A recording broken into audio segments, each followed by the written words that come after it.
The time is just gone 11 minutes to 10 a.m. as we head towards closure of this morning's edition of News and Views. Now, there are a few things as we head to this day of Jum'ah for us to think about. And we've learned over and over again where the ulama have reminded us about certain things. And two issues. One is in terms of cherishing and making the best of our youth before we reach old age, and also at the same time looking at appreciating our health before before we get sick.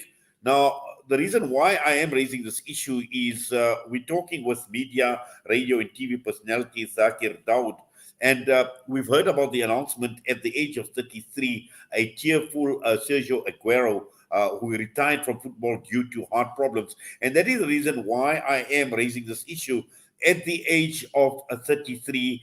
This is someone who obviously has made his mark right across the entire world through his sporting achievements. We're talking about the Barcelona and the Argentinian striker, Sergio Aguero, who announced his retirement at a cheerful press conference.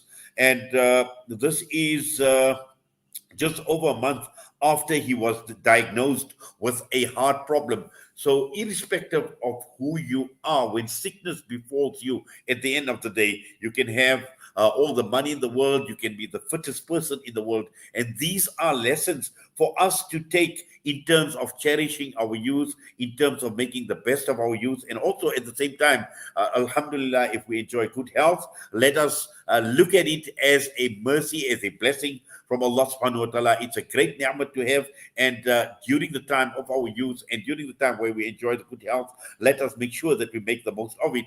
And we are now going across to be joined by Thaakir Dawood. Thaakir, assalamu alaikum wa rahmatullahi wa barakatuh. Jummah Mubarak to you and welcome. Welcome, salam alaikum. Jummah Mubarak to you too and your listeners. Always a pleasure being on your show. Yes, Thaakir, now I know you obviously, you're a sporting person and you've covered sports extensively. And the point that I had made is in terms of cherishing and valuing our youth. And here we have, just at the age of 33, someone who has been hugely popular. He's made his mark on an international stage. And also when one looks at Barcelona, even when he played in the United Kingdom, obviously a great footballer, but diagnosed now with a heart problem at a young age, Thaakir. Yeah, it's very strange. It's actually spurred on when he raised the point to his coach last year, October, that he's got chest pain while he was playing. And this was actually still in the first half of the game. And what happened later on was, later that week, he then went for further tests. And they actually realized that this chest pain was actually caused by anarrhythmia, which is his heart rhythm that was not how it should have been. So going on for treatment, the 3-month period has come to an end. Now we're looking at things, and now he's in a situation where he's forced to retire at such a young age, yet he has so much more to get back to the game. Yes, certainly. Well, he had a lot more, and I know that obviously many that have followed him during his time, even at Manchester City and also on the global stage. This was someone who, who scored many goals, but also in terms of looking at just as a person, as a player as well, he won many hearts and minds right across the entire globe. No, definitely. His never say die attitude was one of the reasons why he won so many hearts around the world. And if you look at that never give up and that never say die attitude, it actually came to prove itself when Manchester City won the Premier League in the dying moments of their match against Newcastle at the Etihad, where he scored that goal that ultimately snatched the title away from their biggest rivals, which is Manchester United. And that broke hearts. And that was the day when Manchester turned blue after that goal of Aguero. And I think it's moments like that, though, that will obviously have him be remembered for many, many years amongst the City faithful and amongst the football community. Yes. Now we know that Sergio Aguero is not the only football player. We've heard about the guy from Denmark, Christian Eriksen, who suffered a heart attack as well. And I think there was another France, one of the World Cup winners, who had also retired at a young age as a result of the heart condition. Now it is clear that irrespective of, and we know that these people are super fit. Just a slight knock can keep them out for months from the game as well. But here we are obviously seeing somewhat of a trend that at the end of the day, irrespective of how fit you are, your health matters. And particularly when we're talking about players that have heart conditions and heart attacks, Thaakir. No, I think you actually raised such a good point there, and many need to know that and need to realize that with fitness comes pushing your heart to a different level, and this comes with pushing your heart rate up and letting your heart work a bit more. And with that, your body gets used to working a bit more, and that's how you get fitter. But obviously, putting your heart under a little bit more strain and getting used to working under pressure. And I think now it's come to the point of sports scientists and all the different types of technology coming into sport, where you realize that you can only push an athlete or a human being to a certain point before they can't take it anymore. And I think this is now the point, and it's going to be a changing point for sport as a whole, where people and athletes and scientists and trainers even start to realize that you can only push your body to a certain point, and furthermore, you can't go any further. And I think this is the point that we're coming to right now, because we see it across many sporting codes, and it's becoming more frequent. So I think it takes a lot of introspection from a sports science point of view, and now just to realize that, yes, we are human after all, and that there is a Lord above us that controls everything.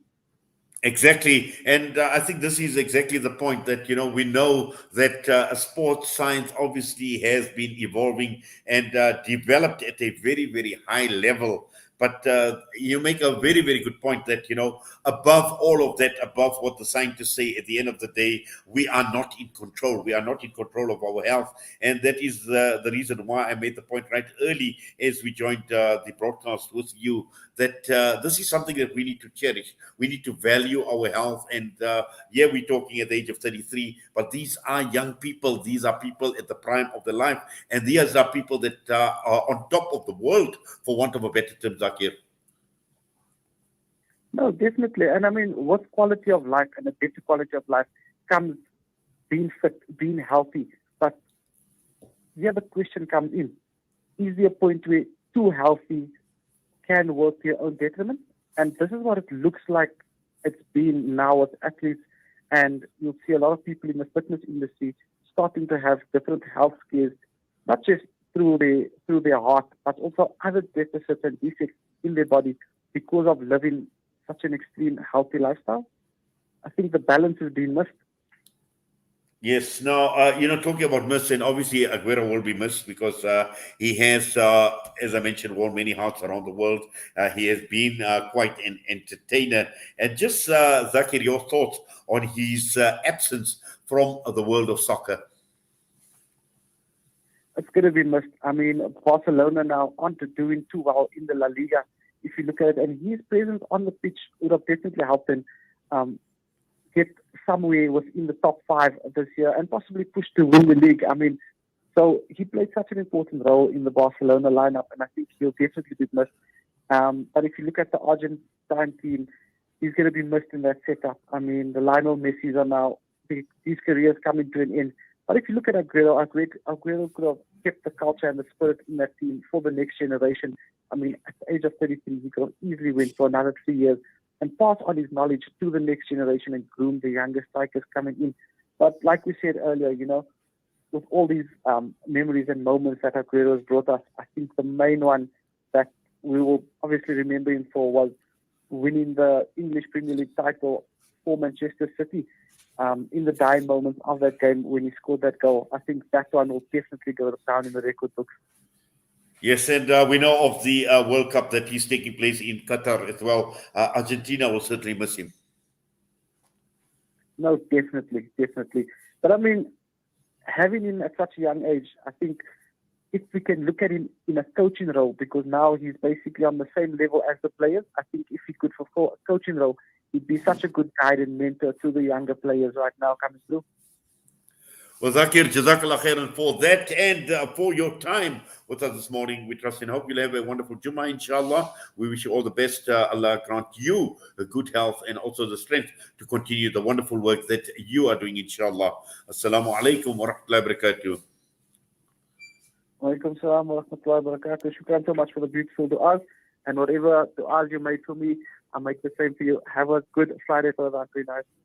That was Thaakir Dawood joining us this morning. And with that, we are coming to the end of this morning's broadcast. And again, the underlying message, it's not only about the personality, it's not about Sergio Aguero, but I think the lesson that we can take at the end of the day that, despite being young, despite being energetic, despite being healthy, despite being fit, at the end of the day, we are not in control. And that is why we say that let us place our trust, our tawakkul in Allah subhanahu wa ta'ala. Allah subhanahu wa ta'ala is in control of each and every aspect of our lives. But more importantly, we need to turn to Allah subhanahu wa ta'ala. When we place our trust in Allah subhanahu wa ta'ala, we need to turn to Him. And also at the same time, let us cherish the mercy, the blessing, the ni'mat that Allah subhanahu wa ta'ala has granted us, whether in our youth, whether it's our health, whether it's our wealth, in each and every way. These are blessings, and we need to realize that these are blessings that can only come from Allah subhanahu wa ta'ala. And when we don't have them, or when they are taken away, at the end of the day, we are not in control. And with that message, it's time for me to leave you. It's been wonderful. It's been brilliant being in your company, in the company of Salam Media listeners this morning, and also our Al Ansar, Durban, Pietermaritzburg, One Nation, 88.9 FM. Great. And have yourself a wonderful Jummah, and inspiring Jummah. Continue making dua. There are special moments on this day of Jummah when duas are accepted. Allah accept all our duas. And let us not forget, continue sending abundant durood on our beloved Master Nabi Muhammad sallallahu alayhi wa sallam. And with that, I'm signing